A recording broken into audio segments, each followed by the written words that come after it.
नमस्कार, मैं हूं मृत्युंजय कुमार झा और आपकी खबर आपका फायदा में आपका स्वागत है। आज का हमारा शो है कोरोना की टेंशन, मास्क पर एक्शन। ऐसा इसलिए क्योंकि कोरोना का खतरा फिर बढ़ने लगा है, क्योंकि दिल्ली एनसीआर में कोरोना की आंख मिचौली लगातार जारी है। देश में कोरोना का हर चौथा मामला दिल्ली एनसीआर से ही आ रहा है। वहीं सबसे ज्यादा एक्टिव मामले केरल में हैं। यूपी में सख्ती बढ़ गई है। मतलब हम आपको ये बता रहे हैं कि ताजा हालात देश के अलग अलग हिस्सों में क्या है। इस वक्त नोएडा, गुरुग्राम और लखनऊ जैसे शहरों में मास्क को अनिवार्य कर दिया गया है। आज हम इसी मुद्दे पर बात करेंगे और समझेंगे कि आखिर बड़े पैमाने पर वैक्सीनेशन के बावजूद कोरोना का खतरा फिर से क्यों मंडराने लगा है और क्या कोरोना का ये खतरा और बढ़ सकता है या इसमें बहुत दम नहीं है, पहला सवाल। और दूसरा बड़ा मुद्दा ये कि आखिर क्यों ये मामले बढ़ने लगे हैं और इसको रोकने के लिए क्या कोई नई स्ट्रैटेजी बनानी पड़ेगी, इस पर हम डिटेल में बात करेंगे। और चलिए चर्चा की शुरुआत करते हैं। और आज की चर्चा में हमारे साथ तीन खास मेहमान हैं और साथ ही हमारे साथ डॉक्टर समीर भाटी हैं, member Delhi Covid vaccine committee के। आप तीनों का बहुत बहुत स्वागत है। अब जरा समीर भाटी जी, आप बताएं कि दिल्ली में भी मामले बढ़े हैं और दिल्ली में मामले मेरे ख्याल से सबसे ज्यादा बढ़ रहे हैं। तो कल मेरे ख्याल से एक मीटिंग भी होने वाली है डीडीएमए की। क्या तैयारी चल रही है दिल्ली में? अपने स्तर से दिल्ली सरकार की तरफ से क्या तैयारी इस वक्त चल रही है ताकि इन मामलों पर नजर रखी जा सके?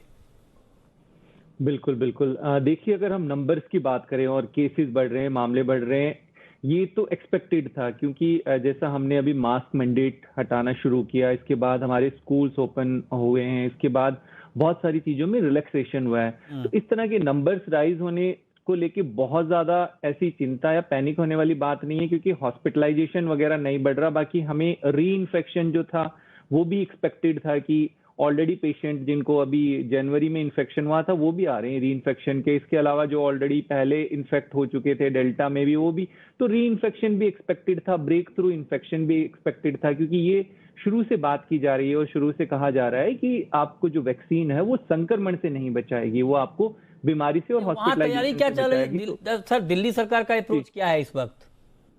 बिल्कुल बिल्कुल। देखिए, दिल्ली सरकार की अभी स्पेशली बात करें तो वो स्कूल्स को क्लोज करने के लिए तो अभी नहीं है उसमें, और गाइडलाइंस में सिर्फ अमेंडमेंट्स यही है कि जो टेस्टिंग ट्रैकिंग वाली स्ट्रेटजी, जो रैंडम टेस्टिंग है, उसको थोड़ा सा और बढ़ाया जा सकता है, ताकि जो हम वायरस को जो कंटेन करने वाली बात कर रहे हैं, शुरू से ट्रांसमिशन को कंट्रोल रखें हम। वो जरूरी है कि जैसे डॉक्टर संजय राय ने भी बताया कि हमारा जो कोमॉर्बिड वाला ग्रुप है उसको हमें प्रोटेक्टेड रखना है। तो निश्चित तौर पे हमें जो ये ट्रांसमिशन है उसको तो डेफिनेटली हमें कंट्रोल में रखना है। तो अभी टेस्टिंग रैंडम जगह पर जो है और थोड़ी बढ़ाई जाएगी, और सीक्वेंसिंग ऑलरेडी हम बढ़ा चुके हैं। जितने भी हमारे पॉजिटिव सैंपल्स है वो अभी जीनोम सीक्वेंसिंग के लिए जा रहे हैं। ठीक है, कि जैसे जैसे एविडेंस आए तो उसमें फिर बदलाव भी आगे होना चाहिए। लेकिन भाटी जी, एक बात जरा आप बताएं कि चूंकि मैं जब आपसे वैक्सीन की बात कर रहा हूँ बाकी चीजें, तो दिल्ली में इस वक्त जो मामले आ रहे हैं उसमें बच्चों को लेकर क्या कंसर्न है? क्योंकि 12 साल से कम के बच्चे, अभी वहां पर वैक्सीनेशन भी शुरू नहीं हुआ है, तो बच्चों को लेकर क्या प्लानिंग? और चूंकि स्कूल खुल गए हैं, बच्चे स्कूल भी जा रहे हैं, तो वहां पर क्या फोकस हो रहा है?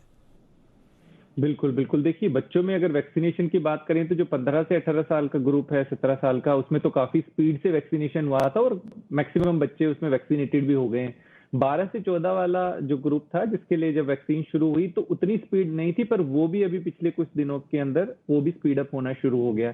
उससे कम उम्र के बच्चे पहले ही जिस तरह से कम्युनिकेशन हुआ है, बच्चा जब हमने सेकेंड वेव में सीरो सर्वे किया था उस टाइम भी काफी ज्यादा बच्चे ऑलरेडी इन्फेक्ट हो चुके थे, और उसके बाद फोर्थ सीरो सर्वे किया, उसमें 90% के करीब बच्चे ऑलरेडी इन्फेक्टेड हो गए थे। तो बच्चों में भी उस तरह से काफी एक सर्टेन एज ग्रुप है जिसमें हाइब्रिड इम्यूनिटी और बाकी बच्चों में नेचुरल इन्फेक्शन है, और बच्चों में वो हमने सीवियरिटी ऑफ डिजीज भी नहीं देखी है। स्कूल के लिए नई एसओपीज आ रही है, और अभी कल भी जो मीटिंग है उसके बाद भी अगर स्कूल्स में कुछ और इस तरह की स्ट्रैटेजी में कुछ और बदलाव हो सकते हैं, जिसके अंदर स्कूल बंद करने के ऊपर किसी भी तरह की कोई गाइडलाइंस नहीं है, कि उसमें कस्टमाइज्ड अप्रोच जरूर रह सकती है कि किसी क्लास के अंदर डेफिनेटली कोई पॉजिटिव आ रहा है तो उस चीज के लिए वो वहां तक सीमित रहेगा, ना कि स्कूल को बंद किया जाएगा। ठीक है। और हाइब्रिड क्लास के ऊपर भी आगे फर्दर विचार किया जा सकता है। ठीक है, तो आप कह रहे हैं कि स्कूल बंद करने का कोई प्लान नहीं है, लेकिन हाइब्रिड क्लास को लेकर आगे विचार हो सकता है।